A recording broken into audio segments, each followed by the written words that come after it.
Hi, Happy New Year! It won't be New Year when you're watching this, but whatever. The day still matters because the reason for this video is that for Christmas, Kendall got me these. Um, this post is not sponsored by Wusthof or by Williams Sonoma. Anyway, uh, these are poultry shears. If you haven't seen them before, so what I'm doing today is I'm spatchcocking a chicken. Now, spatchcocking, also known as butterflying, is when you cut out the backbone of a chicken and then you push the whole thing so it's flat.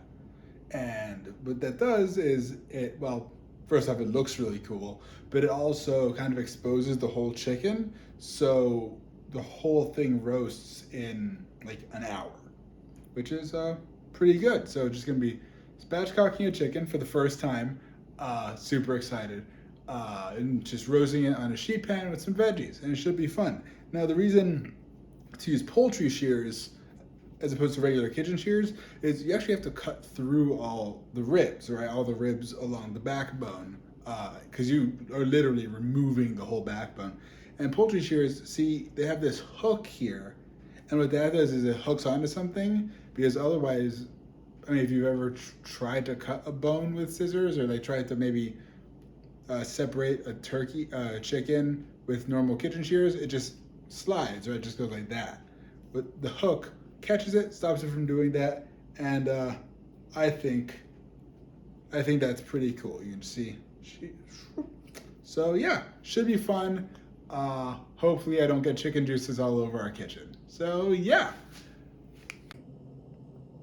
All right, so here's our chicken from a wholesale retailer who is also not sponsoring this video.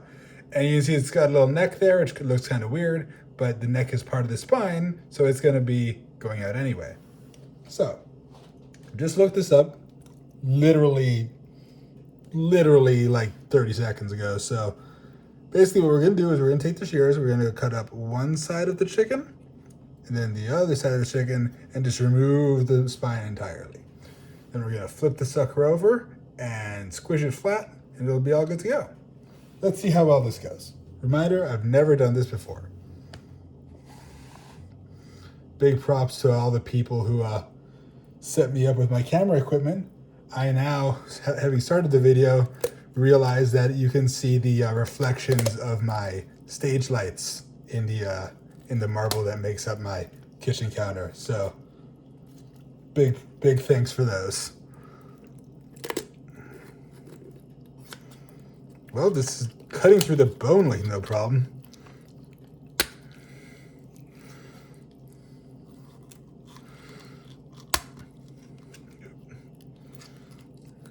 Alrighty, so that was quick. Alrighty, number 2. So like I said, you can do this with kitchen shears, but it's just, you know, if you're gonna do it, go the extra mile, go the distance. And the nice thing is poultry shears also, like, you can save a lot of money by breaking down whole chickens versus buying like pre-sectioned breasts or thighs or whatever. Kendall and I like to make a chicken cacciatore, and that traditionally uses a whole chicken. So, here's a bit. That's a chicken spine. Pretty weird looking, huh? Now, I meant to say this earlier. One thing that's really important to, I should have grabbed a trash bag. Well, one thing that's really important when you're doing something like this is to have a big enough cutting board. Bigger than this one. I wanted a cutting board with a groove. So basically I had the choice of this one or our nice poultry carving board for, like, you know, presenting beautiful Thanksgiving turkeys. I decided that I would rather clean up my counter than use the beautiful carving board. I might have said my before, our beautiful carving board. So anyway, Kendall brought me a bag. That's why I married her, for this moment. Well, first for the shears, and then for the part where she brought the bag. All right, so now we flip this over. Careful, because these are jagged bone, right? The ribs just like sticking out. So, you know, try not to go to the hospital. It's New Year's Day. You see it's kind of floppy like you would be if you lost your spine, but it's not flat yet, right? We really want it flat. So what you do is you just take this, and it's kind of like CPR, except instead of saving this turkey's life, you're really just humiliating its death. So, okay, ready? 1, 2, 3. Huh!